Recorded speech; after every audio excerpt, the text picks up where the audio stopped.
Yo, what's up guys? It's Noah here, and in today's video, going to be breaking down the NBA slate on Draftkings for Tuesday, February the 14th. We got a 5-game Tuesday slate. As always guys, we're going to go game by game. We're going to give a quick breakdown of this 5-game slate, what stands out to me, taking a first look on Monday night. But before we do get started with the breakdown, as always, if you guys do enjoy these DFS videos, if they help you out, please hit that like button down below. I always appreciate the likes. Make sure to hit that subscribe button if you have not yet. And if you guys are new to the channel and if you have never checked out PrizePicks before, PrizePicks is the sponsor of this video. You guys can sign up for PrizePicks, use my promo code NOAH. You will get your first deposit matched up to $100 when you do sign up with my promo code. And for those of you that have never heard about PrizePicks, they're a player prop site, so really simple and easy to use. You're just taking more or less on a player's projection. They do have some projections posted for Tuesday's games. Not much is on the board right now, but that's just because I'm making this video the night before. You take a look at the board again on Tuesday, sometime Tuesday afternoon. You'll see a ton of projections up from every game, ton of props available, and if there's anything that stands out to you, whether you think a line is too high or too low, you take more or less. It's as simple as that. It is Tuesday, so it is Taco Tuesday. Every Tuesday, PrizePicks gives out discounted projections, so they'll have, usually it's 3 projections they'll discount. Usually there will be one that releases it like early in the day, and then there will be one in the afternoon, and then there will be one later in the night. So take advantage of those tacos that'll get posted during the day on Tuesday, those discounted projections. And as always, I will have a PrizePicks video posted for today, sharing a couple plays I like. So if you guys want to check out that video, see a couple plays I like for PrizePicks, you can do so as well. But again, get over there, sign up, use that code NOAH, get your first deposit matched up to $100. But for this Tuesday slate, we'll start off with the first game of the night, the Magic and the Raptors. So we'll start off with the first side of this game with the Magic. So looking at the Magic here, it is the second night of a back-to-back for Orlando. We're gonna have to monitor their injury report. Cole Anthony was surprisingly ruled out, kind of shortly before the game started. So we'll have to monitor Cole Anthony's status. I think Markelle Fultz did have a pretty big game and play without Cole Anthony. I think not having Anthony out there definitely helps Fultz, and just in terms of more secure minutes, a higher minute ceiling as well. Don't love this matchup against Toronto, but I think Fultz would be the biggest beneficiary if Anthony got ruled out again. Paulo Banchero, not the best spot against the Raptors, so like at 7,200, don't really see myself going there. Franz Wagner at 5,800, I'm not super interested in. Overall, this is not a Magic team I really want to be rostering many guys from, but I definitely could see going to Fultz if Anthony does wind up sitting again. Other than that, that's probably it for Orlando. And then on the other side with the Raptors, so it's a pretty good spot here for the Raptors. The Magic are not the best defensive team. We know the Raptors are going to run a really tight rotation. They're going to play their starters, pretty big minutes. Pascal Siakam at 9,700. On this slate, probably not a guy that I would want to get to. I think there's other studs I'd rather pay up for, but we know what we're getting from Siakam, 38, 40 minutes. On Orlando, I don't think they really have anyone that can slow him down here, so fine spot for Siakam, but I think he's priced correctly. Same goes for Van Vliet. Scotty Barnes at 7,400. I don't mind. The Magic are a sloppy team. They'll turn the ball over. That sets up as a pretty good matchup for Barnes. But at 7,400, he also feels priced correctly. Gary Trent was out last game, so we'll have to monitor Gary Trent's status. If Gary Trent does not play again, I assume you'll probably see like more minutes for Presta Chua. We did see Jakob Poeltl start last game, so this is kind of something to keep an eye on. Jakob Poeltl is a pretty good per-minute producer. He did play 25 minutes last game that he started. He did get into foul trouble, though. He did foul out in those 25 minutes. So keep an eye on their starting lineup. If they do start Poeltl again, I think Poeltl would be a pretty interesting option at 5,400. He wasn't playing a ton of minutes with San Antonio, but I think things could be different playing for this Raptors team. That the Raptors, they're going to run a tight rotation. They're going to play their guys big minutes. So I think Poeltl at 5,400 might be my favorite play on Toronto, assuming that he starts again. And then Achua at 5,600, we'll have to keep an eye on his status. He's questionable, and if he does get ruled out, I think that would even be better for Poeltl. So yeah, definitely like Poeltl today, especially if he starts, and especially if Achua is out as well. But that's probably it for Toronto. I don't see too much else that stands out here, so we can go ahead and move on to the next game, Boston and Milwaukee. So we'll start off on the Milwaukee side. Giannis, probable for today, expected to play. Matchup against Boston, not the best, but Giannis is obviously a matchup-proof player, can put up a huge game any night.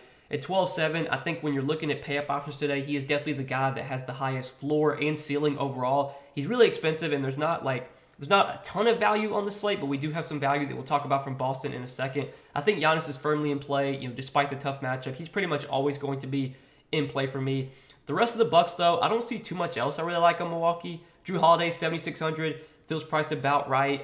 Brooke Lopez at 6,400, I'm probably not going to. Chris Middleton at 5,400, I'm kind of interested in. We've seen his minutes slowly tick up each game. He got up to 25 minutes in their most recent game against the Lakers. He sat out their last game for rest, so he should be fully, good to go for this game. I think at some point Middleton's going to come, he's going to move back into the starting lineup. I don't think Middleton's just going to come off the bench the entire season. He's going to start at some point. This might be the time that he finally starts. They could wait till like after the All-Star break and then move him into the starting lineup, but I think we are getting 24 to 25 minutes from Middleton. Even if he comes off the bench, if he starts, we might see him play like 30 minutes. He's only 5,400. I do like Middleton today. I think this price tag is definitely a little low, especially because when he's coming off the bench, he's going to play a lot with the second unit, so he's going to have really good usage. He's definitely my second favorite play on Milwaukee. I think Pat Connaughton's probable as well. Yeah, he's probable. So I was about to say, like, if Connaughton got ruled out, that would definitely be better for Middleton. But for Middleton, or for Milwaukee today, favorite plays are definitely Giannis and Middleton. Not too much stands out here other than those two guys. Now on the Boston side, we've got a lot to talk about from Boston. So no Jaylen Brown still, no Marcus Smart as well. Jason Tatum is doubtful for today, so Jason Tatum is not expected to play. Robert Williams is questionable, so we'll have to monitor his status. And then Malcolm Brogdon is probable, so Brogdon is expected to play. But man, with no Tatum, with no Brown, with no Marcus Smart, we should see a really, really big role for Derek White. Derek White has been playing amazing lately. He's been playing massive minutes as well. Now without Tatum, I think we can expect almost 40 minutes from Derek White if this game's competitive. I don't love the matchup by any means, but we've seen Derek White be really productive with all these guys off the floor. He should average over a fantasy point per minute. He should play huge minutes if the game's close. Even at 7,100, I think Derek White still looks like a pretty good play today. I have a lot of interest in him. I think Malcolm Brogdon's probably going to come off the bench still, but Brogdon should have a really big role off the bench. 5,700, I'm definitely interested in Brogdon today. Brogdon and White are for sure my two favorite plays from Boston. Robert Williams, I don't know if his role really changes too much without Tatum. Williams is not a very high usage player. He's a guy that's going to get a lot of his production from rebounds, from putbacks, from defensive stats. He's not a guy that's going to take like 20 shots. But it's 6K. I think he's an okay option on the slate, assuming that he plays. If Robert Williams doesn't play, then that would definitely give a boost to Al Horford. That would give a boost to Grant Williams. Al Horford, we've seen his minutes get upped in this matchup against Milwaukee before. He's always been kind of like the primary defender on Giannis, and we could definitely see even more secure minutes for Al Horford now that there's no Tatum. So definitely interested in Al Horford at 5K. Would like him even more if Robert Williams didn't play. Then the rest of Boston, value-wise, Sam Hauser, not a guy that I really ever get excited to roster, but he's been starting lately, been playing pretty big minutes. I would think that continues without Tatum. So at 4,600, Sam Hauser could be someone we consider for value. Peyton Pritchard might get increased minutes here. We'll have to pay attention to the starting lineup, and we'll have to wait and see who they start in place of Tatum. They could go with Pritchard as like a point guard. They could start like Pritchard, Pritchard, White, Horford, Robert Williams, and then I assume like Grant Williams would be the third starter. So we could see them do that. If Peyton Pritchard winds up starting, he's going to be in play for value. Grant Williams, I think at 4,400 is in play for value as well. He's questionable for this game, so we'll have to monitor his status. Obviously, assuming that he plays, I think he should have to play a lot here. They'll probably want him out there for defensive purposes against Giannis. So, man, there's a lot to like from Boston. I think Derek White, Malcolm Brogdon, my two favorite plays overall. But value-wise, Al Horford, Hauser, Peyton Pritchard, Grant Williams, I think all these guys are in play for value.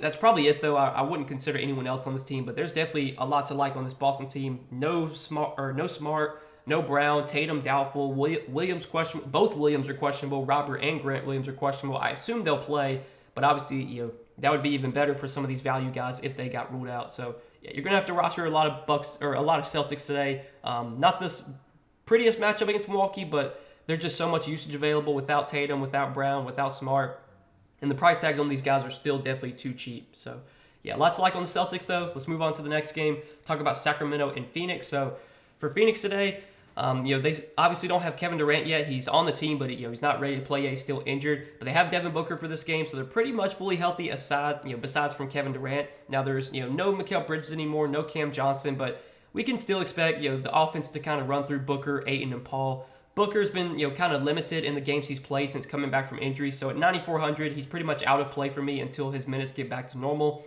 DeAndre Ayton at 8,100 feels priced correctly. Don't love him on the slate. I think he's playable. Chris Paul feels priced about right. He's playable. I don't really like any of the value from Phoenix. Torrey Craig, Josh Okogie, don't really see myself going to these guys. I would just rather target the value from Boston. But I do expect the Boston value to be pretty chalky today. So if you want to maybe pivot off of that chalk, you could maybe look to like Craig or Okogie. TJ Warren will be available to make his debut with the Suns. Technically not his debut because he's played with the Suns before, but maybe TJ Warren has a big role with this team.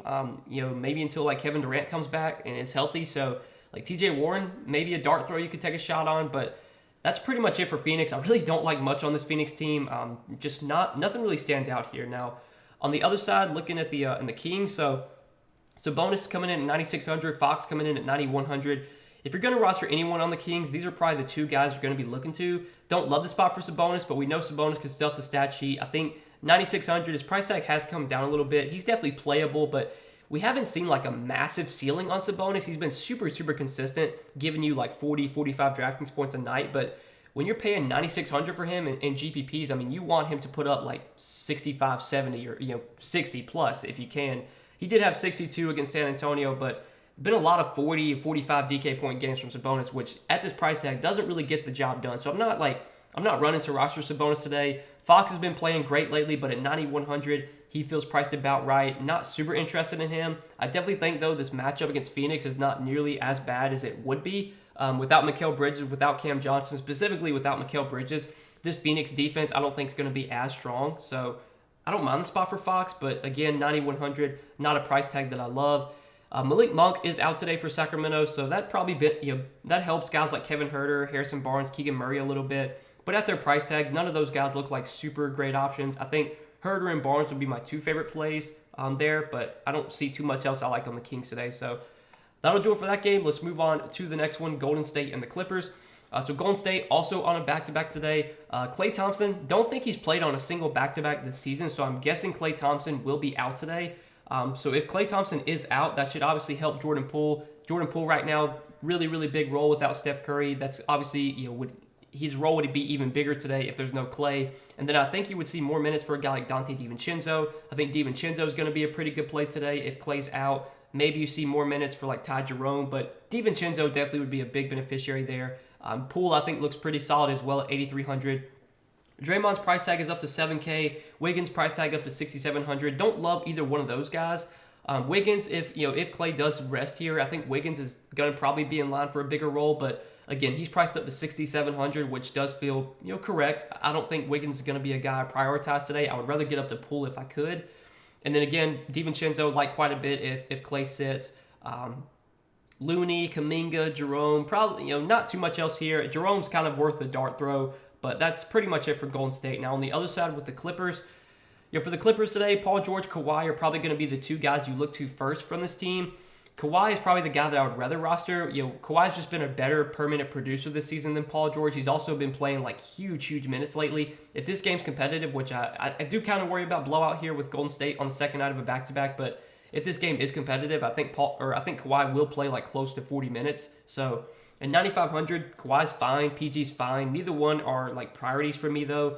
And then the rest of the Clippers, so the Clippers have Mason Plumlee now. They have Eric Gordon. How are those guys going to crack this rotation? Are they going to start? Are they going to come off the bench? I assume Plumlee and Gordon will both come off the bench. So I don't think at their price tags they're really going to be rosterable. With Plumlee now in the mix, that's going to hurt Zubac. So I'm not really interested in Zubac. With Kawhi and PG healthy, guys like Norman Powell, Marcus Morris, Terrence Mann, I don't really get excited to roster. So I don't like too much on the Clippers here. They also have Bones Highland now, and I assume Bones Highland's going to get minutes. So yeah, I don't see too much from the Clippers besides the two stars here, Kawhi and PG. Nothing else looks great on that team. So let's move on to the last game of the night, the Wizards and the Blazers. These are also two teams on a back-to-back today, so we're going to have to monitor the injury report for both of these teams. For Portland, they did not have Jeremy Grant on Monday night. I think he got ruled out for concussion-like symptoms, so we'll have to monitor his status for this game. Yusuf Nurkic should remain out. If Grant is out again, that definitely benefits guys like Matisse Thybulle gets a little bit of a boost. Cam Reddish will get a little bit of a boost. I'm pretty sure Reddish and Thybulle both started on Monday, so if they wind up starting again, maybe we could go there for value. But I don't see too much I'm really loving from Portland. I think Dame at 11-1 is definitely in play as a pay-up option. He is for sure my favorite play on the Blazers. Dame's just been playing out of his mind lately, been putting up huge game after huge game. He's having a big game Monday night against the Lakers, at least at the time I'm making this video. Had a really big first half. Matchup against the Wizards, I think, is pretty solid. So, yeah, I definitely am interested in Dame. Simons at 6,800, I think, should take on a bigger role if Grant is out again. But I feel like at 6,800, you're kind of, not really, he's really got to put up a ceiling game to be worth that salary. Drew Eubanks at 4,400. I mean, he's going to start in place of Nurkic. He's probably going to play like 25 to 28 minutes. The matchup against the Wizards, I think, is pretty solid. The Wizards have been a good matchup for centers this season. I don't mind Eubanks on this slate, especially with there not being a ton of value outside from like Boston. Boston's kind of like the value team today, but I could see going to Eubanks for value here. That's pretty much it though from Portland. Obviously, Little, Reddish, these guys are playable if Grant remains out. Maybe Thibault we could go to as well, but we'll have to wait and see if Grant winds up playing here on the back-to-back. And then on the other side with the Wizards, so for the Wizards today, they did not, or for Monday, they did not have Kyle Kuzma. We'll have to wait and see if Kyle Kuzma is able to play for this game. If Kuzma does not play, we can expect a bigger role for Porzingis and Bradley Beal, and those would be the two biggest beneficiaries if Kuzma's out. But you look at the pricing. I mean, Porzingis is 9,900, Beal is 8K. I don't love either one of those price tags. I don't think at those price tags I'm really like loving either guy there. I'm not running to roster either one, so not super interested in either one of Porzingis or Beal today. They're just kind of like GPP options for me. Definitely not guys I would be building around. And then the rest of the Wizards, Avdia, Gafford, Morris, none of these guys look that appealing. Denny Avdia should continue to benefit without Kuzma if Kuzma's out, but I feel like at 6,100, he's kind of priced correctly now. He's not like a glaring option. Daniel Gafford's minutes should be solid. I would assume he plays like 25 to 30 minutes. I think at 5,500, he might be my favorite play on the Wizards if I had to roster anyone here. I think Gafford's the first guy that I would look to, but I'm not in love with many Wizards today, assuming that they have all their guys. Obviously, keep an eye on the injury report. They're on a back-to-back, but if everyone's playing here, I don't really like too much from Washington. So that'll do it for that game. That'll do it for this 5-game slate. Little short slate for Tuesday. I'm sure we'll have a much bigger slate on Wednesday. We only got a few more days until the All-Star break. The All-Star break is on Thursday, or we have like a 3-game slate Thursday, and then after that, there's going to be no games until next Thursday. So we only have a few more days of NBA action this week, but I wanted to pump out some videos rest of the week. I wanted to break down this little 5-gamer for you guys. Hope you guys did enjoy this video though. I appreciate you watching. Make sure you hit that like button if you enjoyed. Hit that subscribe button if you have not yet. Again, if you guys are new to the channel, if you have never checked out PrizePicks before, PrizePicks, sponsor of the video, you guys can sign up for PrizePicks, use my promo code NOAH. You will get your first deposit matched up to $100 when you do sign up with my promo code. Definitely check out PrizePicks if you guys have not yet. But I wish you the best of luck on this Tuesday slate. Appreciate you guys watching as always. Hopefully, we can all win some money tonight, and I will see you guys in the next video. Peace.